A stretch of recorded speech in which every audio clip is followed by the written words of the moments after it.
কথাগুলো একটু মন দিয়ে শুনবেন, কাজে লাগবে। হ্যাঁ, আমি আবারও বলতেছি, কথাগুলো একটু মন দিয়ে শুনবেন, কাজে লাগবে। আমি যদি আপনাকে বলি, আপনি যে এই আইডি কার্ডটা আছে, আইডি কার্ডটা কি আমার কাছে বিক্রি করবেন? বাংলাদেশি টাকায় আপনাকে ৩,০০০ টাকা দেবো। আপনি নিশ্চয়ই বলবেন যে না, এটা আমি বিক্রি করব না, কারণ এটার ভিতরে আমার পরিচয়পত্র। হ্যাঁ, কারণ আমি একজন বাংলাদেশি নাগরিক, এটা আমি বিক্রি করব না। কিংবা আপনাকে যদি আমি বলি যে আপনার যে এই যে পাসপোর্টটা আছে, সেই পাসপোর্টটা কি আমার কাছে বিক্রি করবেন?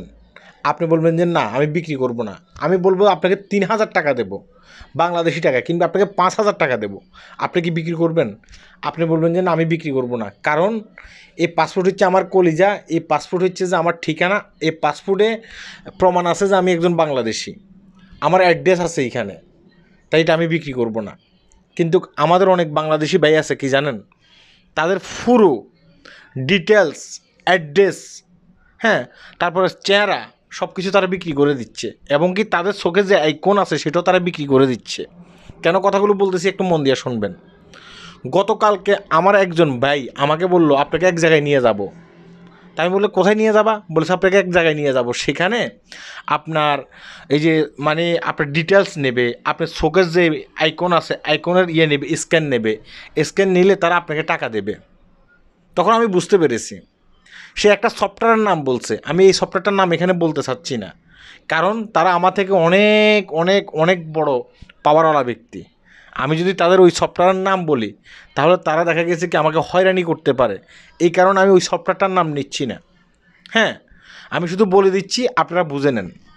তখন আমাকে বললো যে ওখানে নিয়ে যাবো, আপনার চোখে যে আইকন আছে না, আইকনে তারা একটা স্ক্যান নেবে, আপনার মুখের স্ক্যান নেবে, হ্যাঁ, এবং কি আপনার একটা ইমেল আইডি নেবে, আপনার মানে ডিটেলস সব কিছু তারা নেবে। এটার পরিবর্তে আপনাকে তারা কি করবে, আপনার মালয়েশিয়ান রিঙ্গিত 250 থেকে 300 রিঙ্গিত দেবে। আমি বললাম যে ভাই আমি যাব না, তোমরা যাও। অনেকেই কিন্তু গেছে, আবার অনেকেই এটা করতেছে, আমি অনলাইনেও সেটা দেখতেছি। তাদের একটা অফিস আছে, হ্যাঁ, তাদের অফিসের ভিতরে গিয়ে এগুলো করতেছে, এবং কি নগদ টাকা নিয়ে আসতেছে। অনলাইনে সার্চ দিলেও কিন্তু আপনারা বুঝতে পারবেন আমি কোন সফটওয়্যারটার নাম বলতেছি। এখন আমি কেন কথা বলতেছি, আপনার আইডেন্টিটি যেটা আছে সেটা আপনি বিক্রি করে দিচ্ছেন। এই যে আপনি যে চোখের স্ক্রিন দিচ্ছেন, মুখের স্ক্রিন দিচ্ছেন, আপনার মোবাইলে থাকা যে জিমেল অ্যাড্রেস সেটা দিয়ে দিচ্ছেন, আপনার যাবতীয় সব কিছু কিন্তু তারা নিয়ে নিচ্ছে।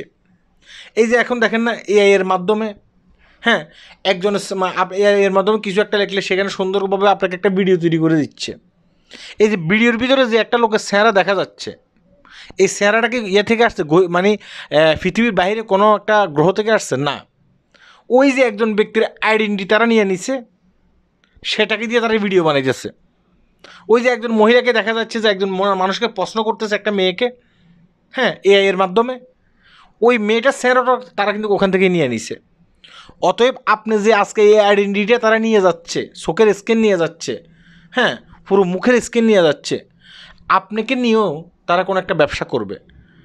আজকাল এক ভাই অন্য আরেক ভাইকে 5 টাকা ছাড় দেয় না, অথচ আপনার শুধু মুখের স্ক্যান নিচ্ছে আর চোখের স্ক্যান নিচ্ছে, আপনার ইমেল আইডি নিচ্ছে, তারা আপনাকে মালয়েশিয়ান রিঙ্গিত কত দিচ্ছে, আপনার 250 থেকে 300 টাকা দিচ্ছে। আপনি কি একবারও বুঝতেছেন না? ফাও কাউকে কেউ কিছু দেয় না। আর আপনারা বাংলাদেশি ভাইয়েরা অনেকে আছেন, দেখতেছি যে কী জানেন, সেখানে গিয়ে তাদের অফিসের সামনে লাইন ধরতেছেন শুধুমাত্র 250 থেকে 300 রিঙ্গিত আনার জন্য। এটা যে ভবিষ্যতে যে এটা আপনার উপর এফেক্ট ফেলবে না, আপনাকে নিয়ে তারা ব্যবসা করবে না, আপনি সেটা কীভাবে বুঝলেন? তারা কি আপনাকে ফাও এই টাকাটা দিচ্ছে? কেন আপনার মুখের স্ক্রিন, চোখের স্ক্রিন আপনি দিয়ে দিচ্ছেন? আমি প্রথমে আপনাকে বলছি এই পাসপোর্ট আপনি কখনো বিক্রি করবেন না, এখানে আপনার আইডেন্টিটি, অথচ সেটা আপনি বিক্রি করে দিচ্ছেন, আপনি সেটা জানেনও না, আপনার নিজের মনের অজান্তে সেটা আপনি বিক্রি করে দিচ্ছেন। আপনি যদি ইসরায়েলের কথা চিন্তা করেন তখন আপনি বুঝতে পারবেন। দেখেন, ইসরায়েলের আপনার গোয়েন্দা বিভাগ কী করছে, আপনার ইয়ের কাছ থেকে, ইরানের অধিকাংশ নেতা নেত্রীদের আইডেন্টিটি তারা কিন্তু নিয়ে নিছে। আজকে দেখেন, ইসরায়েল যে হামলা করছে ইরানে হামলা করছে, সেখানে তাদের বেশ কয়েকটা নেতাকে তারা কী করছে, মেরে ফেলছে। কীভাবে মেরে ফেলছে? তাদের যে স্ক্যানার যে একটা আছে, আইডেন্টিটি আছে, তারা সেটা নিয়ে নিছে। এআই এর মাধ্যমে সেটা তাদের কম্পিউটারে তারা বসাইছে। বিস্তারিত অনেক পত্রিকাতে অনেকবার আসছে, এটা কম্পিউটারে বসাইছে। বসানোর পরে তারা কী করে, উপরে ড্রোন ফাটাইছে, আকাশে ড্রোন ফাটাইছে। ড্রোন ফাটানোর পরে সেই ড্রোন ও ও যে স্যার আছে না, স্যারাটা তারা কী করছে, স্ক্যান করছে, ওই ড্রোনে স্ক্যান করছে। তারা কোথায় কোন রুমের ভিতরে আছে ড্রোন কিন্তু বলতে পারবে, ঠিক সেখানে গিয়ে বোমাটা ছেড়ে দিছে। বুঝতে পারছেন?